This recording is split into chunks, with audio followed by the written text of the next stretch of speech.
절대 전략입니다. 오늘은 토마토 투자클럽 마제스터 전문가와 이야기 나누겠습니다. 안녕하세요. 네, 안녕하세요. 네, 오늘 장 한마디부터 알려주세요. 네, FOMC와 차기 정권 정책주. 네, 이번 주 가장 많이 듣게 될 그리고 이야기하고 있는 두 가지 키워드 FOMC 그리고 정책 정권이라는 이야기가 이 한마디에 들어가 있습니다. 어떻게 시장에서 좀 소화하고 있다고 보시는지 설명을 좀 더 해주세요. 네, 중요한 포인트는 우리 시청자분들이 모두 알고 있습니다. FOMC에서 이제 기준금리 인상이라든지 테이퍼링 종료 이후에 이제 QT 어떻게 이제 시행할 것이냐 모든 사람들이 기다리고 있단 말이에요. 그러면 일단은 우리 국내 시장에서 이제 수급 동향들을 체크를 하면요. 거래소 시장이 2638포인트예요. 이 직전 저점에서 역별이죠. 올라오지를 못하고 있습니다. 그렇죠? 그러면 이게 올라오려면 외인들의 수급 동향들이 매수로 전환을 한다든지 아니면 기관의 매수가 전환된다든지 이런 반전의 어떤 그 수급 포인트가 있어야 된다. 이렇게 이제 우리가 확인할 수가 있는데요. 지금 그러면 원달러 환율이겠죠. 환율을 보시면 오늘 1241원 워낙 약세가 진행이 되고 있습니다. 그러면 외인들이 이 손절을 감행하고 있단 말이에요.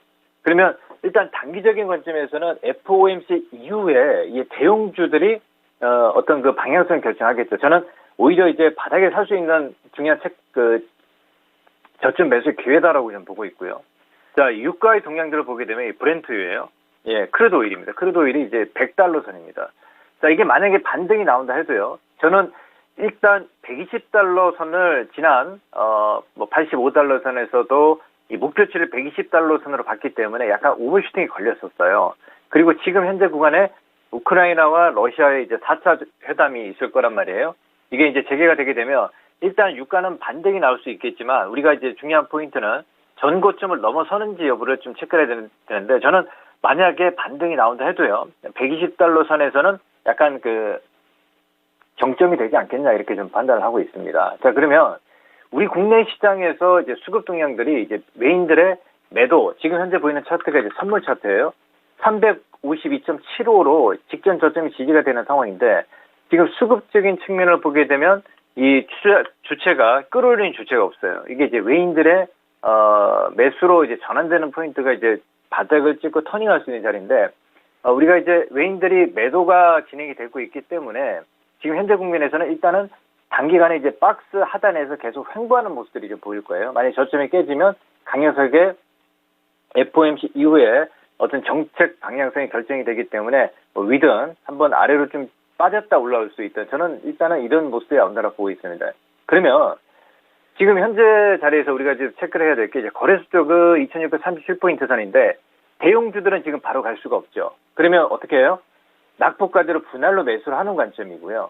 그러면 코스닥 시장을 우리가 좀 체크를 해야 되는데 코스닥 시장 쪽에서 지금 872포인트 선에서 이 시장 역시도 역배열에서 바닥을 찍고 있죠. 그러면 이 성장주들이 다시 올라와 줘야 되는데 이 성장주들이 다시 올라오기 위해서는 우리가 코스닥 쪽에서 이 바이오주들이라든지 우리 이런 애들이 올라와야 된단 말이에요. 근데 지금 보세요. 지금 셀트리온을 보게 되면 이제 상장 폐지는 몸을 했단 말이에요. 그래서 이 단기 바닥을 찍고 이런 애들은 먼저 선 조정이 나온 상황이기 때문에 오늘 조정이 나온다 해도요.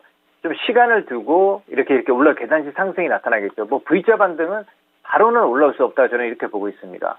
지난 시간에 어떤 얘기를 좀 드렸냐면 카카오라든지 보세요. 카카오라든지 바닥은 이미 지난 1월 28일에 바닥을 찍고 점진적으로 이런 바닥의 자리가 나온다 해도요. 저는 이렇게 올라오죠. 그죠? 그러니까 지금은 가격적인 조정과 기간적인 조정이 나온 상황이고 수급이 강한 매수가 유입되지 않기 때문에 완만한 상승이 나타난단 말이에요.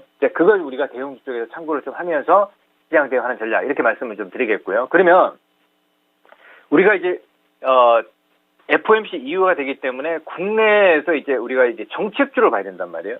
윤석열 당선인이 이제 앞으로 그 전에 우리가 대선 이전에는 정책들이 올라오지는 못했어요. 우리가 체크를 해야 될 게 지금 가장 중요한 포인트는 이 국내 이벤트란 말이에요. 지금 현재 윤석열 당선인의 정책 중에서 가장 많이 올라오는 게 이제 우리가 원전이에요. 보성 파워텍이 이렇게 올라오고 있어요. 그죠? 그러면 제가 판단했을 때는 보성 파워텍도 바닥의 자리가 나왔단 말이에요. 지금 이런 구간 바닥에서 저점을 잡고 올라오는 종목군들을 우리가 봐야 된다. 이렇게 좀 보고 있습니다. 지금 무슨 얘기냐면, 자, 가는 말은 계속 갈 것이고, 그죠? 정책주들은. 그렇죠. 그리고 지금 첫 번째 원전이라든지 두 번째 부동산 정책인데, 자, 지난 시간에 제가 어떤 얘기를 좀 드렸냐면, 이 신혼종합개발이, 자, 지난 목요일이었어요. 3월 10일 날, 자, 이 자리에서 제가 말씀을 좀 드렸죠.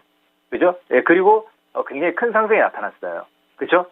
그리고 지금, 다시 이화국령이라든지, 물론, 이명박 전 대통령의 이제 3인 얘기가 나오면서 이게 올라왔지만은, 지금 현재 우리가 체크해봐야 될 포인트가 이제 예를 들어서 도시 재생이라든지 고속도로 지하화라든지 여러 가지 정책이 있단 말이에요. 그리고 가장 중요한 건 뭐냐면 이런 정책주들이 시장에서 지금 주목을 받고 있다는 얘기예요. 그러면 우리 시청자분들이 이게 단기간에 끝날 거라 생각을 하고 있는데 저는 그렇게 생각하지 않습니다.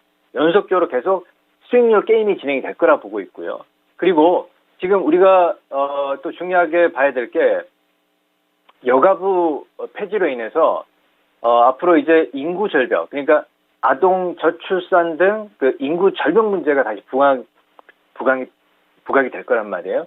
그래서 이게 인구 절벽 문제로 이제 신설 부처가 이제 계획이 되어 있는데 저출산 관련해서 제로투 세븐 같은 경우도 제가 말씀드렸죠. 지난 바닥권에서 요로 구간에서 말씀드렸습니다. 지난 3월 10일이었습니다. 정확하게. 그리고 어제 급등이 나왔어요. 그래서 제가 판단했을 때는 이런 종목들이 오늘 거래를 줄이고 있지만 다시 N자의 상승으로 급반등이 진행이 될 수 있겠다. 그러면 저는 이렇게 보고 있거든요. 대장 종목을 잡아라. 이 저출산 관련해서도 뭐 아가방 컴퍼니라든지 뭐 캐리소프트라든지 이런 종목 말고요. 뭐 제로투 세븐이라든지 그리고 우리가 원전 관련해서는 이제 보성 파워텍이라든지 그리고 우리가 이제 부동산 관련해서는 그죠? 중소형주들, 뭐 신혼종합개발이라든지 이런 종목군들을 관심권에 놓고 봐야 되지 않겠냐 이렇게 보고 있습니다. 그러면 또 한편에서는 대형주 쪽에서는 우리가 좀 관심을 가져야 될게요.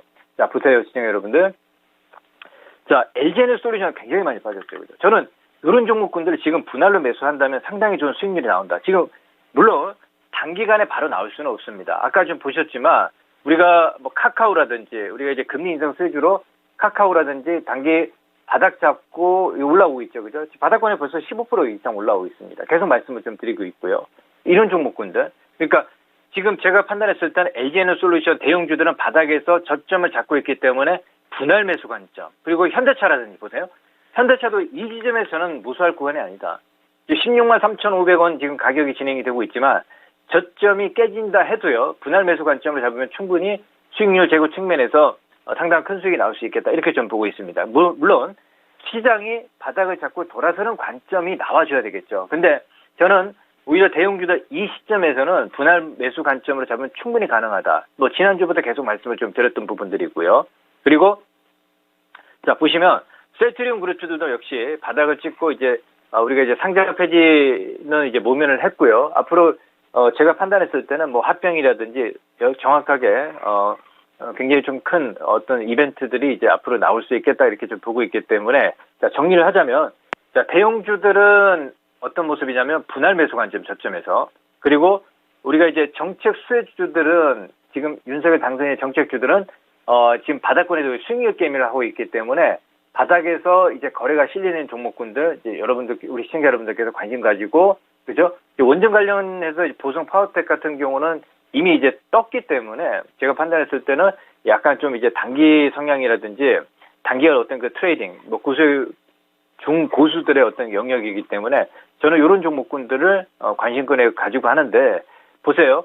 단기 급등을 했지만 빠지지 않죠. 그죠? 오히려 저점에서 매수를 한단 말이에요. 그러니까 이게 지금 요게 신흥 국면이 단기 과열이라든지 중장기 급등 요건에 걸리기 때문에 그런 거예요. 그러니까 이런 후속으로 예를 들어서 신혼종합개발이라든지 그리고 저출산 관련해서 뭐 제로투 세븐이라든지 이런 종목군들을 바닥권에서 모아간다면 저는 충분히 더 수익률 제고 측면에서 큰 수익이 날 수 있겠다. 이렇게 그러니까 대형주와 중소형주들의 이제 매매 팁을 제가 말씀을 좀 드리도록 하겠습니다. 네, 알겠습니다.